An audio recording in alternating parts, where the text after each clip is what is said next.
இங்க இந்த ஊர்ல இருக்க எல்லாருமே கல்யாணம் அடுத்த நிமிஷமே அதே இடத்துல ரத்தம் வந்து எடுத்து இறந்து போயிடுறாங்க. இதனால அந்த ஊர்ல இருக்க எல்லாருமே வெளியூர் போய் தான் கல்யாணமே பண்ணிக்குவாங்க. இப்படியே 4-5 வருஷம் போக நம்ம ஹீரோயின் அந்த ஊருக்கு புதுசா கான்ஸ்டபிளா வராங்க. அந்த ஸ்டேஷன்ல இருக்கவங்க நீ எதுக்குமா இங்க வந்துன்னு சொல்லி அந்த ஊர்ல நடக்கிறதெல்லாம் சொல்றாங்க. அப்படி இருக்க ஒரு நாள் ஹீரோயின் கோயில சாமி கும்பிட்டு இருக்கும்போது அந்த ஊர்ல இருக்க ஒருத்தர் போதையில ஒரு பொண்ணை கல்யாணம் பண்றதுக்காக கூட்டு வரான். அப்ப அங்க இருக்க எல்லாரும் தடுக்கவும் நம்ம ஹீரோயின் அவங்க 2 பேரும் மேஜர் தான் சொல்லி கல்யாணம் பண்ணி வைக்கிறா. இப்ப அடுத்த நாள் காலையில அவனுக்கு போதை தெளிஞ்சதும் நம்ம இந்த ஊர்ல இருக்க கூடாதுன்னு சொல்லிட்டு அந்த பொண்ணை கூட்டிட்டு வேக வேகமா வெளியே போறான். இவங்க 2 பேரும் ஊர் எல்லையை தாண்டறதுக்குள்ள அந்த பொண்ணு ரத்தம் வந்து எடுத்து அதே இடத்துல கீழே விழுந்துடுறா. ஹீரோயினுமே அந்த பொண்ணு ஹாஸ்பிட்டலுக்கு கூட்டு போலான்னு பாக்குறதுக்குள்ள அந்த பொண்ணு இறந்து போயிடுறா. இப்ப ஹீரோயினுமே இதெல்லாம் கண்டுபிடிக்கிறதுக்காக அந்த ஊர் தலைவரோட பையனை கல்யாணம் பண்ணிக்கிறதுக்கு சம்மதிச்சு கல்யாணத்துக்கு உண்டான சடங்குமே நடக்குது.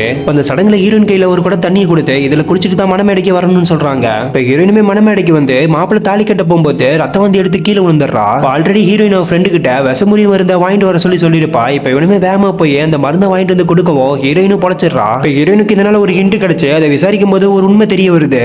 உடனே ஹீரோயினுமே அந்த ஊர்ல இருக்க வேற ஒரு பொண்ணுக்கு மறுபடியும் கல்யாணம் ஏற்பாடு பண்றா. ஹீரோயின் சொன்ன மாதிரியே ஹீரோயினோட ஃப்ரெண்டு ஒருத்தன் அந்த இடத்துக்கு கூட்டிட்டு வரான். அப்பதான் ஹீரோயின் நேற்று நைட் அந்த கல்யாண பொண்ணு குளிக்க போகும்போது அந்த தண்ணியில குளிக்க விடாம அந்த பொண்ணை தடுத்து அந்த தண்ணி எடுத்து வச்சிருப்பா. அந்த தண்ணி எடுத்து அவ மேல ஊத்துலாண்டு போகும்போது அங்க இருக்க அந்த பையனோட அம்மா அந்த குடத்தை தட்டி விடுறாங்க. ஆக்சுவலா 4-5 வருஷத்துக்கு முன்னாடி இந்த அம்மா விதவையானதுனால அந்த ஊர்ல இருக்க யாருமே இந்த அம்மாவை ஒரு நல்ல காரியத்துக்கு கூட கூப்பிட மாட்டாங்க. அப்பதான் அந்த அம்மாவோட பையன் நீ இல்லாம ஒரு நல்ல காரியம் கூட நடக்கூடாதுன்னு சொல்லிட்டு அந்த அம்மா கையில ஒரு மருந்து கொடுத்துருப்பான். அந்த மருந்து அவங்க குளிக்கிற தண்ணியில கலந்துதான் எல்லாத்தையுமே கொலை பண்ணிருப்பாங்க. இந்த விஷயம் இங்க இருக்க எல்லாத்துக்கும் தெரிஞ்ச உடனே அந்த அம்மாவுமே அவங்க கையில வச்சிருக்க மருந்து சாப்பிட்டு அதே இடத்துல இறந்து போயிடுறாங்க.